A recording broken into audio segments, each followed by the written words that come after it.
Bonjour, chers téléspectateurs. Dans le cadre de la campagne électorale de 2019, comme nous avons déjà mentionné, nous allons vous présenter maintenant le portrait, on pourrait dire politique, de chaque candidat qui se présente dans le comté de Berthier-Masquinongé.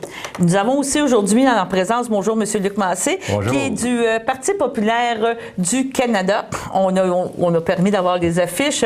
Vous allez pouvoir un petit peu plus identifier les partis en cause. Et M. Massé, dans un premier temps, je pense que vous vouliez faire, on peut dire, une espèce de présentation d'allocution présentée aux gens. Par la suite, on présentera le programme politique du Parti populaire du Canada au niveau national. Et après ça, dans une troisième partie, on parlera du qu'est-ce que vous voulez localement offrir aux électeurs. C'est très bien, merci. Donc, je vais dire le bonjour à tout le monde. Je suis le candidat du Parti populaire du Canada, qui a été créé il y a seulement 1 an. Juste un petit mot, vous dire que le parti est basé sur la responsabilité, la liberté, le respect et l'égalité. Tous nos politiques respectent ces principes. Nous aimons dire que nous faisons la politique autrement. Nous n'essayons pas de faire plaisir à tout le monde, car faire plaisir à tout le monde, c'est faire plaisir à personne. Donc, nous avons choisi des politiques fortes qui sont importantes pour l'avenir du Canada, avec un gouvernement plus petit qui respecte la Constitution et les payeurs de taxes. Cela étant dit, nous voulons discuter de sujets que peut-être les autres partis évitent, comme éliminer le déficit en 2 ans. Nous sommes les seuls et nous croyons que cela est important. Parler de l'immigration, abolir le bien-être corporatif et le cartel des quotas.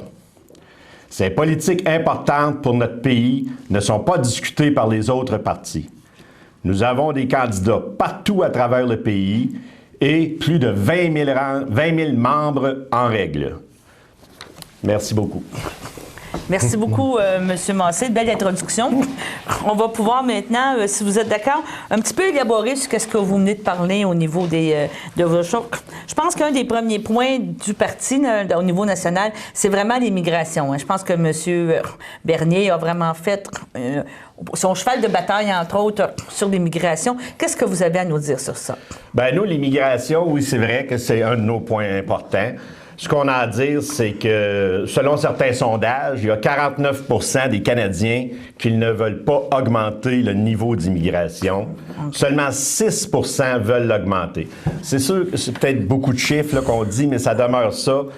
Et nous sommes pas...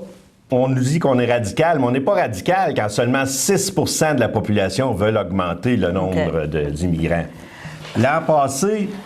Il y a eu environ, on a les chiffres, c'est 310 000 immigrants qui ont entré. Sur les 310 000, seulement 26 % sont des immigrants économiques. Un immigrant économique, c'est quelqu'un qui vient ici, qui va pouvoir occuper un poste pour travailler. Il est choisi pour ça.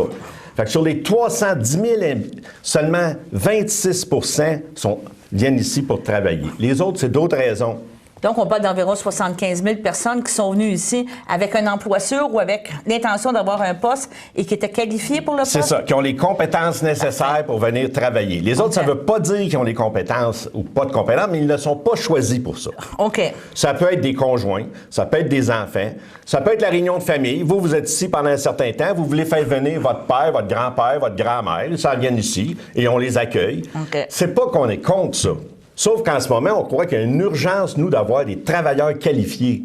Lorsqu'on aura réglé nos travailleurs qualifiés, on mettra nos urgences ailleurs. Mais en ce moment, écoutez les industries, on a un sérieux besoin. Donc, nous, on a choisi un objectif autour de 150 000, justement, parce qu'on se dit 75 000 travailleurs vont venir en couple.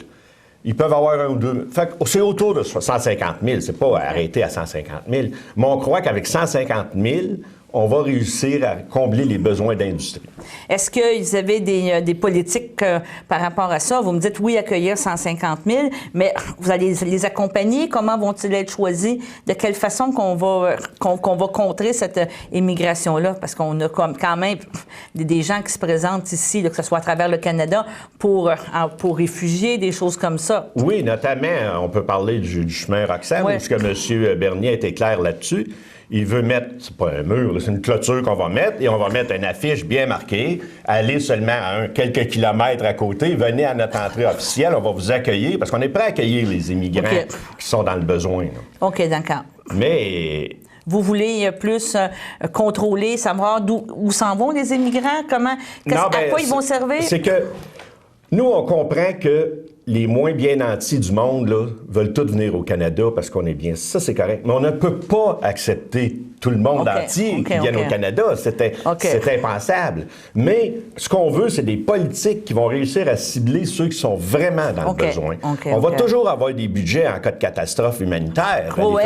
Ça, on n'est pas contre ça. Il faut quand même faire le point. Il faut quand même le dire. Oui, c'est ça, on n'est pas contre ça. Ce qu'on dit, par contre, c'est qu'en ce moment, il y a un besoin criant et il faut régler ça. Il faut régler ça comment? Notre gouvernement, lui, nous, on veut diminuer le nombre de... Moi, je dirais, les complications légales ou de... moins de gouvernement. Fait qu'on va faire des... réussir à enlever, en fait, moins de gouvernement pour que, justement, eux rentrent plus vite. Moins de paperasserie, moins de... et arriver plus vite sur le marché du travail. Des fois, ils attendent 2 ans avant de pouvoir faire quelque chose. Est-ce que ça implique, à ce niveau-là, alléger vraiment la fonction publique ou, dans vos objectifs, c'est seulement d'alléger la paperasserie, les fournitures? Bien, là, je vais m'avancer parce que sur l'ordre des moyens, je suis peut-être pas au courant à 100%, mais personnellement, je crois qu'on va alléger la fonction publique. Là. Ça va alléger. Notamment, c'est un exemple un peu à côté, mais comme Radio-Canada, on va couper le budget de moitié. D'après moi, ils ne seront pas capables de payer tout leur chum. Là. OK. Et après ça, si on s'en va, le deuxième point, tantôt, vous parliez d'économie. On parle d'économie dans le sens où vous voulez vraiment la libre entreprise. Un des points de M. Bernier, c'était les quotas. On a entendu beaucoup parler de quotas de lait, de choses comme ça. Je pense que votre parti est vraiment pour le libre-échange, de dire on élimine ces barrières-là. Là. Nous, on veut éliminer les barrières interprovinciales. En ce moment, c'est plus facile, certains secteurs, c'est plus facile d'aller vers le sud, envoyer notre économie vers les États-Unis, que l'envoyer du côté horizontal, Nouveau-Brunswick ou Ontario. On veut éliminer des barrières provinciales. Dernièrement, il y a eu un jugement de la Cour suprême qui a empêché quelqu'un qui était juste seulement venu acheter quelques bières au Québec, amène ça au Nouveau-Brunswick, puis il paye une amende. Nous, là, prenez seulement le marché de la bière, on a plein de microbrasseries. Là. Ils sont prêts. Si on leur ouvre le marché, là, ils vont envahir le reste du Canada. Donc, c'est ça. Ça revient, autrement dit, à ce que vous dites. Moins de fonctionnarisme, moins de tracasserie. Il y a vraiment plus de libre-échange. C'est ça qu'on comprend. Au niveau des quotas, je pense aussi, M. Bernier avait été très clair en voulant dire au niveau des agriculteurs, les accords de libre-échange, des choses comme ça, des compensations, il était un petit peu moins avec ça. Là. Nous, on veut abolir le cartel des quotas. Le cartel des quotas coûte per capita ou par famille là, autour de 400 $ par année. Le coût que ce cartel-là existe, c'est 400 $ par année à tout le monde. Là. Ça profite à environ 1000, 2000 personnes dans le pays. Puis on est au-delà de 35, on est rendu 37 millions peut-être au Canada. Puis on est 37 millions qui payent 400 $ chaque pour ces privilégiés. Bon, maintenant, nous, on l'enlève, mais il y a le problème des quotas qu'on veut quand même, parce qu'on le dit, nous autres, les 4 principes que j'ai dit du début, baser la responsabilité, la liberté, le respect et l'égalité. On va respecter quand même les personnes qui ont payé le quota à gros prix. On va les racheter, les quotas. Nous, on va... Il y a une politique d'établir, on va essayer de, selon ce qui a été payé par la personne, le rembourser, parce que dans le fond, et après ça, nous, on va... probablement sur un plan de 4 ans ou 5 ans, on va diminuer progressivement le prix du lait. Puis l'excédent, étant donné que le lait va coûter moins cher, on va rembourser ce qu'on a payé au quota. Et après ça, le prix va rester bas pour tout le temps. Est-ce que vous mettez quand même des inspections, la qualité du lait, les choses comme ça? Les arguments qu'on a présentement en disant que les quotas créent ça? Là? Rien va changer là-dessus. Moi, je suis même ouvert à obliger si les règles internationales le peuvent, obligeant à marquer la provenance du lait. Au Québec, on a eu le droit de marquer qu'on a du lait du Québec, puis qu'une autre province mettra son lait de sa province. Puis lorsqu'on achètera notre lait, l'offre sera à l'épicerie claire et on saura exactement d'où ça vient. Si on ne veut pas du lait des États-Unis, ils auront bien le droit de venir... Peut-être, là, je ne connais pas les accords, mais admettons qu'ils viennent, il va falloir qu'ils marquent que ça vient des États-Unis. Si on décide d'acheter notre lait du Québec, il sera là. C'est des choses que je vais défendre côté local. OK, c'est ça qui est important. Parfois, je ne sais pas, peut-être que l'ancien gouvernement a négocié des accords où on n'aura pas le droit. Moi, je comprends. On peut rester surpris de ce qu'ils ont négocié sans qu'on le sache. C'est ça. On parle encore un petit peu d'économie. Vous avez parlé de déficit, éliminer éliminer des taxes. Pouvez-vous nous en parler un petit peu de ce point-là? Pour le déficit, on se donne 2 ans. Toutes les autres partis, il y en a qui ne l'éliminent pas pantoute. Le Parti conservateur, lui, se donne 5 ans. C'est-à-dire qu'il va faire 4 ans s'il est élu. Puis après 4 ans, il va peut-être faire une autre promesse. On ne sait pas habituellement. Mais nous, c'est 2 ans. C'est clair. M. Bernier, il a une formation d'économiste. C'est pas un acteur, M. Bernier. Dans les chiffres, il est bon. Moi, je ne le suis pas au complet. Moi, je suis ingénieur de formation, je suis plus technique. Mais côté chiffres, M. Bernier, lui, bientôt va sortir ses chiffres. C'est 2 ans. Il se donne 2 ans, puis on arrête de prendre l'argent de nos enfants pour vivre en ce moment. Et de quelle façon qu'il veut éliminer le déficit? Est-ce que vous savez un petit peu? Je ne peux pas vous le dire pour l'instant. Je sais que c'est dans ses cartons, mais ça va sortir bientôt. Ça va sortir bientôt. Ça va être à suivre et tout ça. Au niveau des taxes aussi, je pense. Vous avez parlé que y a la santé versus les taxes, les TPS et tout ça. Oui, pour la santé, dans notre politique, nous, en ce moment, on veut éliminer complètement la TPS au fédéral. La TPS au fédéral, je vous dis les chiffres de mémoire, là, c'est autour de 4 milliards. En ce moment, on a un transfert en santé de 4 milliards. Fait qu'on collecte de l'argent d'un bord, on paye plein de fonctionnaires qui s'occupent de l'argent, on redonne ça au Québec, Non, nous, on va dire au Québec, on n'en prend plus de TPS, prenez-les, collectez-les. OK. On va sauver... À la grandeur du Canada, plus de 5 de TPS sur rien. Ça sera aux provinces de... Les provinces iront le chercher s'ils veulent, ou s'ils ne veulent pas, ils le laisseront aux payeurs de taxes. Mais nous, on se retire de ça. Nous, notre but, c'est vraiment l'égalité, la liberté, la responsabilité. On croit que les provinces sont responsables. Les élus des provinces sont aussi responsables que les élus fédéraux. Pourquoi qu'on collecte l'argent et qu'on leur redonne? Oui. Donc, c'est vraiment vous ramenez encore le point des fonctionnaires, diminution de la fonction publique, diminution de ces choses-là. Par le fait même, il y a un déficit qui diminue. Puis, tout en respectant, je m'excuse de vous interrompre, mais tout en respectant les champs de compétences de chacun. La santé, si on fait ça, parce que la santé, c'est un champ de compétences provincial. Quand on arrivera au champ de compétences fédérales, on ne les donne pas, on les garde. Ça, c'est la Constitution. Nous, on va respecter la Constitution. OK, d'accord. Ça, c'est bien.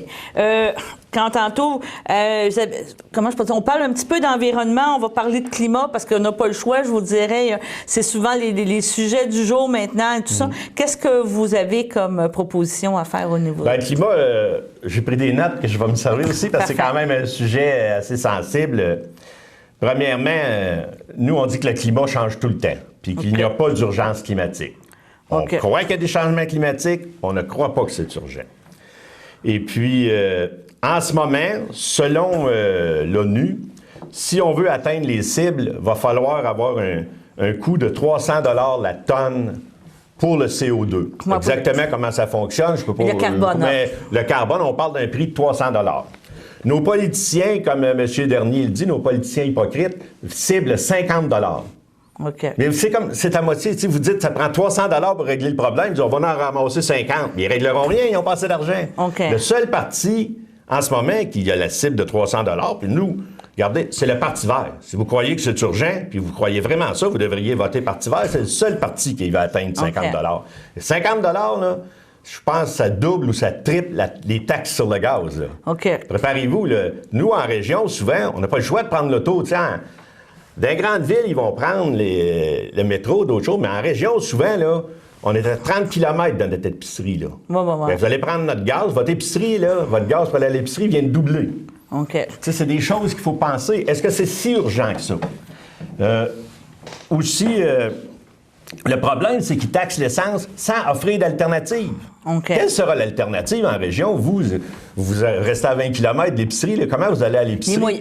Ils n'ont rien préparé. Tout ce qu'ils font, ils collectent l'argent. Si au moins il y avait d'avance un plan, nous dire voilà, le transport en commun en région va être de telle façon. Peu importe, mais ils n'ont pas de plan. Vous, c'est pas nécessairement dans le transport, c'est dans quoi vous voulez investir, puis allez-y avec votre eau. Nous, on veut investir dans l'eau.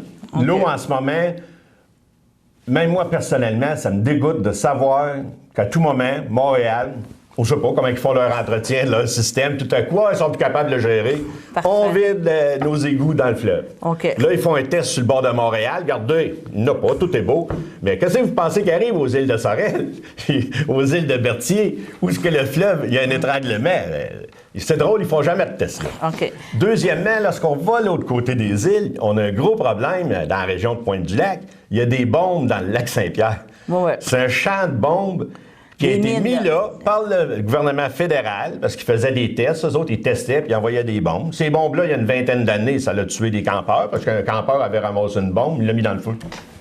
Mais en ce moment, on ramasse, je crois, je ne sais pas combien, il en ramasse presque pas, là. Oui, c'est ça. Nous, on va mettre l'urgence nettoyer ça. L'urgence aussi, on a l'impression qu'en ce moment, les biologistes sont tous sur le climat. Pendant ce temps-là, il y a plein de parasites qui envahissent nos lacs, nos rivières. Ben, nous, on croit que c'est plus important d'aller nettoyer nos lacs et rivières. C'est la force du Québec. Puis surtout une région comme nous autres, où c'est beaucoup de tourisme et de villégiature, le Nord, c'est ouais. la villégiature qui fait vivre tous nos villages du Nord. Si on perd les lacs, là, c'est un désastre pour notre région. Donc, je crois que notre parti, il va le faire partout dans le Canada, mais propre à notre région, c'est un très bon objectif parce que notre région vit des lacs et rivières. OK. Donc, si vous êtes d'accord, on va faire une courte pause, puis par la suite, on va parler des enjeux locaux que vous voulez parler pour la région. Merci beaucoup. Le samedi matin, dès 9h30, nos téléspectateurs sont invités au Super Bingo télévisé diffusé de nos studios de Berthierville. Depuis maintenant une vingtaine d'années, plusieurs adeptes de la télévision régionale se sont partagés un montant de 600 $ disponible chaque semaine lors de cette joute de bingo télévisé. Un animateur et 3 bénévoles se succèdent à la caméra dans le but de vous faire passer une petite heure agréable et payante le samedi matin. On peut se procurer les cartes de jeu chez les dépositaires autorisés participants, c'est-à-dire à Berthierville, le dépanneur Formule 1 rue Gilles Villeneuve, le marché IGA Extra sur la rue Gabrielle-Brissette, le marché Métro rue Notre-Dame, la pharmacie Proxime rue Frontenac, le garage Pétroté sur la rue Gilles Villeneuve et à Saint-Ignace-de-Loyola, le marché Aldo rang Saint-Michel, le dépanneur Le Magasin Esso sur le chemin de la Traverse, à Lanoret, le garage Sonic sur la rue Notre-Dame. C'est un rendez-vous tous les samedis matins à 9h30 sur les ondes de CTRB, votre télévision régionale et communautaire. Nous sommes de retour avec M. Luc Massé, candidat pour le Parti populaire du Canada. Avant la pause, on parlait de climat, on parlait d'eau. Vous m'avez dit une phrase que j'ai beaucoup aimée, qui vient d'un célèbre, pour pas dire philosophe, scientifique. Un psychologue. Un psychologue. Et c'est quoi cette phrase-là? Je vous ai parlé d'un psychologue, c'est M.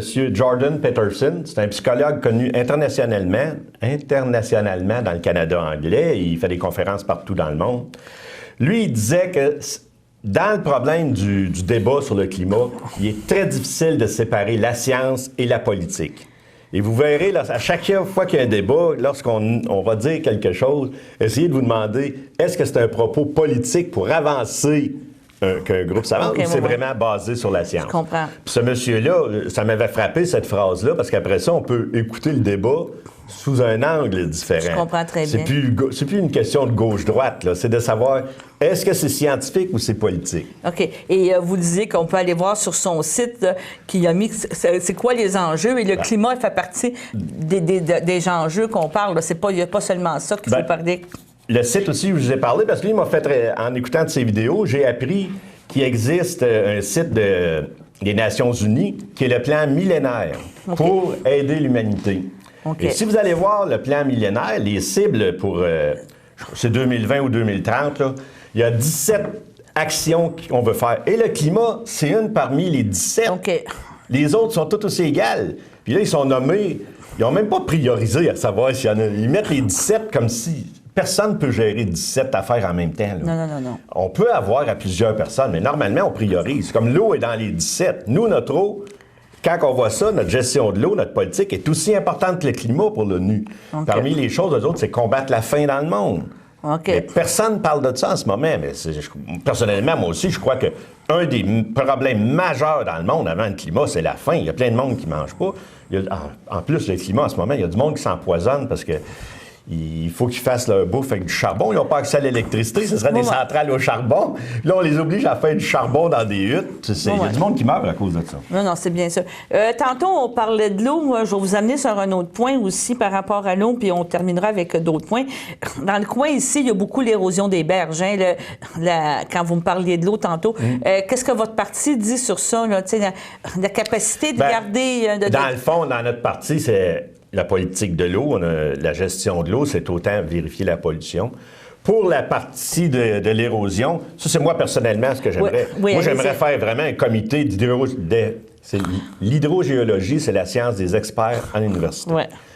Un comité d'hydrogéologues qui étudierait les bassins versants des rivières. Parce que dans le fond, nous, oui, il y a des comités de bassins versants, mais lorsque le Saint-Laurent déborde, là, il n'y a personne qui va voir comment que la gestion des barrages s'est faite en amont. Okay. Est-ce que c'est vraiment seulement la nature ou il y a des gestions de barrages? Mais ça, c'est la science. Il y a une intervention humaine. C'est la science des hydrogéologues. C'est pas une ingénierie, mais quand même, les ingénieurs étudient ça un peu. Donc, de confirmer l'intervention humaine, ça est fait de la bonne façon. C'est ça que vous C'est ça. Si c'est l'intervention humaine, allez vérifier, parce que là, en ce moment, on dit que c'est le facteur climat. C'est facile à dire, le facteur climat, personne ne le comprend. C'est le facteur climat.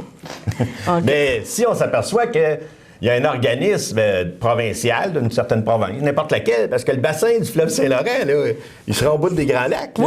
Oui. Tu sais, fait qu'il faut vérifier. Si on pense, s'il y en a un dans ça qui gère mal son bassin, ben peut-être c'est ça qui est en train de nous brûler à Pointe-du-Lac et puis Béjoly et tous ces coins-là. Autant ici, Berthier. Autant de ça. Et un dernier point que vous voulez, on pourrait dire parler localement, au moins on pourrait dire provincialement, c'est le vol d'identité. Je pense que ça vous a touché, qu'est-ce qui s'est passé cet été, puis vous l'avez vécu un petit peu, vous m'avez dit personnellement, et on n'entend pas beaucoup parler au niveau. Moi, je crois que nationalement, personne n'en parle, ça c'est mon point de vue personnel. Le vol d'identité, là, ça va être la prochaine crise, ça va être l'enfer. C'est ce que je crois, là. Peut-être que j'ai pas raison. Mais en ce moment, ça commence, c'est juste la pointe de l'iceberg. Okay. De partout, on essaie de rentrer. On est un pays riche, le Canada. De partout, ils essaient de rentrer dans nos comptes. Le vol d'identité, moi, je ne l'ai pas connu à cause du phénomène qui est arrivé à la Caisse Desjardins. Je l'ai connu personnellement. Ma fille, peut-être 3 mois avant, s'était fait voler son identité. C'est très difficile, là. Faut que vous alliez partout, il faut que vous refaites votre crédit. Quand même, vous changez votre numéro d'assurance sociale en ce moment, ils peuvent avoir accès à l'ancien numéro. C'est un problème, mais personne ne s'en occupe. Mais ça serait quoi, vous, votre position? Créer des normes plus sécuritaires au niveau de notre identité? Justement, il parlait de donner des cartes d'identité moins violables. Le fameux numéro d'assurance sociale était facilement copiable. Y a-t-il d'autres choses que vous voyez? La première chose, moi, chaque ordinateur, n'importe quelle machine vous avez, votre téléphone, votre tablette, vous avez un numéro d'identification unique. Les fournisseurs d'Internet sont capables de se rendre à votre ordinateur. Ils vont savoir que vous, à telle heure, vous étiez connecté à tel endroit. Fait que je comprends pas, et ça, c'est ma partie, j'aimerais avoir un comité là-dessus. Pourquoi, quand il y a un vol d'identité, ils ne sont pas capables de remonter? Si c'est à cause de certaines lois internationales, il va falloir faire des comités internationaux pour réussir à contrer ça. Est-ce qu'il va falloir dire à nos fournisseurs Internet, arrêtez, là, on se fait voler, arrêtez. Pourquoi qu'on est capable de gérer notre parc automobile, là, on a tous une immatriculation. Oui. Il y a un automobile, ils ramassent un automobile, ils savent d'où elle vient. Les armes à feu sont toutes immatriculées. Mais là, tout le monde a des ordinateurs, là, on peut se faire... Ils rentrent chez nous, vous le dites, quand ça va vous arriver, vous allez trouver ça plate. On est tout seul quand on se fait voler par ordinateur. Vous appelez la police, votre dossier, là, il passe bien plus loin que d'autres dossiers parce qu'on n'en parle pas. Moi, ça serait le dossier, en étant député, on verra. Je crois que mon background, je devrais être capable d'être député. La partie, on a parlé dans nos vidéos qu'on a faites précédemment, que vous pouvez aller voir sur YouTube, tapez Luc Massé ou le nom de CBRT, vous allez voir. où on parle un peu mon background, parce que je suis prêt à être député, j'ai touché presque tous les ministères. C'est ça. Et que c'est ça que vous dites, bon, ben, ça fait partie d'une des priorités qu'il faudrait régler localement, là, être dedans. Oui. Vous êtes d'accord? On va faire une petite dernière pause, puis après ça, vous avez un dernier mot à dire aux électeurs, on vous laissera aller. Est-ce que ça vous convient? Oui, merci. Samedi matin, dès 9h30, nos téléspectateurs sont invités au Super Bingo télévisé diffusé de nos studios de Berthierville. Depuis maintenant une vingtaine d'années, plusieurs adeptes de la télévision régionale se sont partagés un montant de 600 $ disponible chaque semaine lors de cette joute de bingo télévisé. Un animateur et 3 bénévoles se succèdent à la caméra dans le but de vous faire passer une petite heure agréable et payante le samedi matin. On peut se procurer les cartes de jeu chez les dépositaires autorisés participants, c'est-à-dire à Berthierville, le dépanneur Formule 1 rue Gilles Villeneuve, le marché IGA Extra sur la rue Gabrielle-Brissette, le marché Métro rue Notre-Dame, la pharmacie Proxime rue Frontenac, le garage Pétroté sur la rue Gilles Villeneuve et à Saint-Ignace-de-Loyola, le marché Aldo rang Saint-Michel, le dépanneur Le Magasin Esso sur le chemin de la Traverse, à Lanoret, le garage Sonic sur la rue Notre-Dame. C'est un rendez-vous tous les samedis matins à 9h30 sur les ondes de CTRB, votre télévision régionale et communautaire. Nous sommes de retour avec M. Luc Massé, candidat pour le Parti populaire du Canada. Et comme mentionné avant la pause, bien, nous, on vous laisse un petit moment, M. Massé, si vous voulez conclure cette entrevue pour les électeurs. Pour les électeurs, dans le fond, je vous remercie de nous avoir écoutés. On peut se demander pourquoi je serais meilleur candidat qu'une autre personne. Comme il y a l'autre vidéo, allez voir. Mais à la base, moi, je suis ingénieur. J'ai déjà été maire de municipalité. Côté aussi des personnes âgées, je suis bénévole. Moi, je suis dans le conseil d'administration d'une résidence pour personnes âgées à Trois-Rivières. Je connais des problèmes. C'est pas un objectif, c'est pas des compétences fédérales, mais quand même, je suis très proche de cela, du monde. L'autre affaire, mon emploi avant, c'était un emploi, moi, dans des niveaux, au niveau scolaire, au niveau de la gestion des bâtiments. Je connais déjà toute la fonctionnalité des appels d'offres, de ces choses-là. Donc, au niveau de la partie technique du rôle de député, ça, je vais être prêt. L'autre côté, c'est que nous, à la différence des autres, je répète que nous, on fait une politique autrement. Nous, on a mis une offre sur la table qu'on vous offre. On ne changera pas, on n'écoute pas le monde, puis après ça, faire des sondages, puis dire on va leur faire croire telle affaire pour qu'ils votent pour nous. Nous, notre programme, il était prêt avant. Là, il nous reste encore juste le côté économique, comme je vous ai dit, qui va sortir. Mais à la base, on l'a dit, là, on le coupe en 2 ans, on règle ça. On va juste dire comment bientôt.